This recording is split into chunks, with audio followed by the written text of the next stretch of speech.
তো শোনার পরে এত ভয় পাইছি কোয়ার মতন, আমি ওদিকেই কান্না করতেছিলাম মেডিকেলে। একটু জ্বর আসতে জন্য ডাক্তারের পরামর্শ নেই, মেডিকেলের পরামর্শ নেই, যে তো এত ঘাবড়ায় না যায়। আমার মতো ঘুরতে তো অনেক কষ্ট, আমি অনেক কষ্ট করছি বাচ্চা নিয়ে। আমি তো শোনার পরে এত ভয় পাইছি কোয়ার মতন, আমি ওদিকেই কান্না করতেছিলাম মেডিকেলে নিতে। তো ডাক্তার বলতেছে ভয় পায় না, চিকিৎসা নিলে ভালো হয়ে যাবে। তো মার মন মানে এই রোগের নাম হলেই তো ভয় করে। তারপরে আর কি ওইখানে আরেক এই মেডিকেলে আসতে বলছে, পরে তো আরো বেশি কান্না করতেছিলাম, মানে আমি এখানে আসিনি, বুঝিও তো না কিছু। পরে পাশের বেডের ভাইয়া বলতেছে এই মেডিকেল বলে অনেক ভালো, তো এদিকে যা না, কোনো সমস্যা নেই। পরে আল্লাহ কালকে আবার এই বিকালে এদিকে এসে ভর্তি হয়েছি।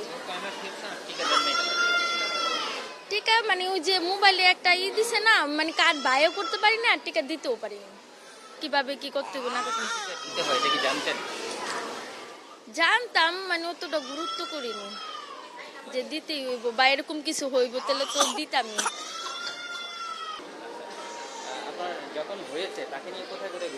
তাকে নিয়ে প্রথমে মুরাদনগরে গেলাম, ওইখানে স্বাস্থ্য কমপ্লেক্সে দেখাইলাম। ওনারা বলছে একদিন রাখার পরে তারপর বলে দিছে যে ঢাকা নিয়ে যাওয়ার জন্য রেফার করে দিছে।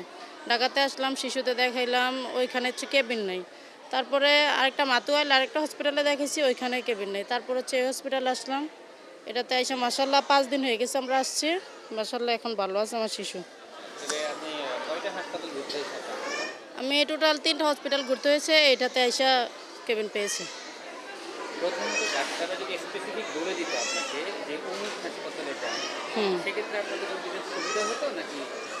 সুবিধা হতো, ডাক্তাররা তো ভাবছে, ওরা তো আর জানে না যে কেবিন নাই, ওনারা তো জানতো যে কেবিন আছে ওইখানে। কেবিন দরকার ছিল না সিট দরকার ছিল? হচ্ছে কেবিনও দরকার ছিল, সিটও দরকার ছিল, কিন্তু হচ্ছে আমরা কোনোটাই পাই নাই। আবার হচ্ছে মাতুয়াইল আরেকটা হসপিটালে গেছিলাম, ওনারা বলছে যে 1 বছরের নিচের বাচ্চাদেরকে নেয়, 1 বছরের উপরের বাচ্চাদেরকে নেয় না। আমার বাচ্চার বয়স, ওর বয়স হচ্ছে 14 মাস এখন, তো এই কারণে ওকে নেয় নাই আর কি। এটাতে আসছি। ওর এইখানে আসার পরে মুখে র্যাশ হয়ে গেছে, মুখের পরে শরীরে র্যাশ হয়ে গেছে। তারপর হচ্ছে আলহামদুলিল্লাহ এখন তো এগুলো নাই।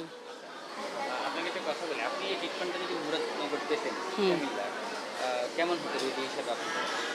ওইখানে হইলে তো আমাকে এত জার্নি করা লাগতো না। আমরা হচ্ছে সন্ধ্যা 7টার দিকে আসছি, মুরাদনগর থেকে রওনা দিছি। এইখানে মানে জার্নি করতে করতে এখানে আসতে আসতে আমার 4:30 বাজে গেছে। 4:30 বাজে এসে এখানে ভর্তি হয়েছি। কিন্তু আমি চিকিৎসাটা যদি আরও আগে পাইতাম তাহলে তো আমার আরও ভালো ছিল, যদি মুরাদনগরে পাইতাম আর কি এই চিকিৎসাটা। আমি ধরেন গাউসিয়া ডিকেএমসিতে ডাক্তার দেখাচ্ছি, শিশু ডাক্তার। ওরা ওষুধ দিছে, বলছে যদি এইগুলি বেশি হয়ে যায় তাহলে তোমরা এই সরকারি হসপিটাল চলে যাই। তারপরে আমি মাওতাল গেছি, ওই জায়গায় রাখছে না, বলছে যে বাচ্চার ওষুধ খাওয়া, বাড়িতে গেলে সাইরা যাইব। পরে বাচ্চার অবস্থা সিরিয়াস, তারপরে আরও জনের কাছে পরামর্শ নিছি, ওনা বলছে তোমরা ঢাকা মেডিকেল চলে যাও। ঢাকা মেডিকেল গেছি, পরে তারা বলছে যে ওই মেডিকেলে ডিএনসিতে আসতে, ওই মেডিকেলে এই রোগের চিকিৎসা চলবে না, ওই জায়গায় চলবে। এখন এই জায়গায় আসি 4 দিন হচ্ছে, আমার মেয়ে মোটামুটি আল্লাহ ছেলে সুস্থ হয়েছে আগে। হ্যাঁ, বিভিন্ন হাসপাতাল ঘুরছি, 4টা মেডিকেল আমি ঘুরছি, ঘুরে ওই জায়গায় আসছি। অনেক ভালো লাগতো, অনেক কষ্ট করছি, অনেক দৌড়াদৌড়ি করছি। বাচ্চা তো অনেক সিরিয়াস আছিল, চোখ মেলছে না, ধরেন আর পাতলা পায়খানা তো অনেক বেশি করছে, আর জ্বর ধরেন 100 উপরে আসছিল সবসময়। যে এই একটু জ্বর আসতে জন্য ডাক্তারের পরামর্শ নেই, মেডিকেলের পরামর্শ নেই, যে তো এত ঘাবড়ায় না যায়। আমার মতো ঘুরতে তো অনেক কষ্ট, আমি অনেক কষ্ট করছি বাচ্চা নিয়ে।